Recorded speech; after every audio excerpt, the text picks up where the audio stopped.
వైపు నుంచే కాదు, నా మనసులో ఇంత అందంగా ఎలా ఉంటారు, ఎలా ఇలా, ఇది క్రైమ్ కదా మరీను. హార్ట్ బ్రేక్ అయితే ఉంటుంది. ఆల్రెడీ బాయ్ ఫ్రెండ్స్ ఉన్న బ్రేకప్ చెప్పేసి మరీ ఇటు చూడాలనిపిస్తుంది. ఓకే, సో యా, అది నిజం, అది కాంప్లిమెంట్. క్వశ్చన్ ఏంటి అంటే, ఇప్పుడు ఏంటి అరుస్తున్నారు, అమ్మాయిల నుంచి అరుపులు వస్తున్నట్టున్నాయి అక్కడ.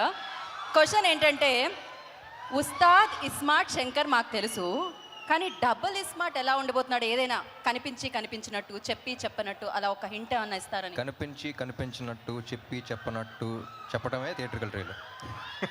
ఏదో ఒకటి డబుల్ ఇస్మార్ట్లో రామ్ పోతినేని గారికి నచ్చింది ఏంటి? ఆ క్యారెక్టర్ అండి, నాకు ఫస్ట్ నుంచి ఆ క్యారెక్టర్ అంటే నాకు చిన్న కిక్ ఉంటుంది. While watching it on screen, while playing it.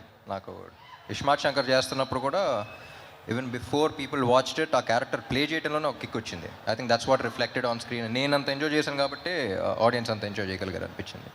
So I think that's getting back to that was very interesting. Right.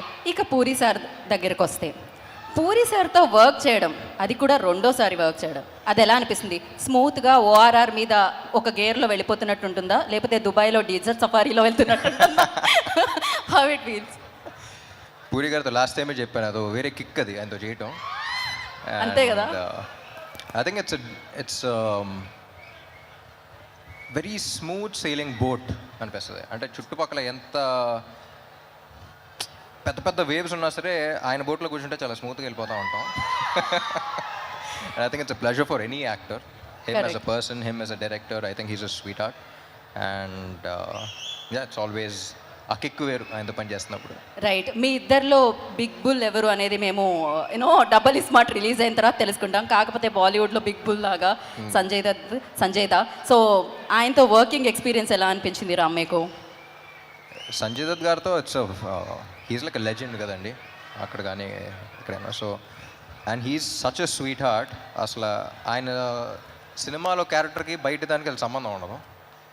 And the way he treats people కానీ, అంటే బయటికి తీసుకెళ్తున్నప్పుడు మొత్తం ఆయన చేతికి వదిలేయాలి. లైక్ ఫర్ ఎగ్జాంపుల్ ఒకసారి రెస్టారెంట్ తీసుకెళ్లారు, ఆయన కొంచెం 5 minutes లేట్ అయితే మొత్తం ఆర్డర్ చేస్తే ఉన్న ఆర్డర్స్ అన్నీ అసలు ఏంటిది అని చెప్పేసి మొత్తం ఒక రెస్టారెంట్ జనరలీ మెనూ కార్డ్ చూసి ఒకటి పెడతాం, ఆయన ఒక మెనూ కార్డ్ ఆర్డర్ చేస్తారనమాట. సో రెస్టారెంట్లో మెనూ కార్డే కాదు, అండ్ రియల్ లైఫ్లో ప్రతిదీ అలాగే ఉంటుంది, very larger than life. And అంటే ఆయన అప్పుడప్పుడు చూసినప్పుడు అనిపిస్తుంది ఈయన ఏం చూడలేదు లైఫ్లో అని. So I think he is one person who's experienced everything and who has so much grace and who has so much experience with him. And yeah, it's always an honor working with him. And the final question ఒకటి, అదేంటి అంటే, ఇప్పుడు మేము చూసాం ఇస్మార్ట్ శంకర్లో ఒక chip వేయడం అది జరుగుతూ ఉంటుంది, డబుల్ యాక్షన్ కనిపిస్తూ ఉంటుంది. బట్ అలాగే ఒక హీరో చిప్ ఏదైనా వేసుకోవాలంటే అది టాలీవుడ్కి సంబంధించి ఏ హీరో అనుకుంటున్నారు మీరు? దట్ బాడీ లాంగ్వేజ్ కోసం నా చిప్పే ఎప్పుడప్పుడు దుబ్బుతూ ఉంటుంది. సో నా చిప్పే సరిగ్గా పెట్టుకోవాలనిపిస్తుంది అప్పుడప్పుడు. That's crazy. పడిపోయిందా అనిపిస్తూ ఉంటుంది, ఎదుర్కొని నా చిప్పే పెట్టుకోవాలి. బట్ లేదు, మీరు పర్ఫెక్ట్. అసలు ఆ మెమరీ కానీ ఆ క్లారిటీ కానీ అసలు ఎవ్రీథింగ్ పర్ఫెక్ట్. ఏం చెప్తాం చెప్పండి.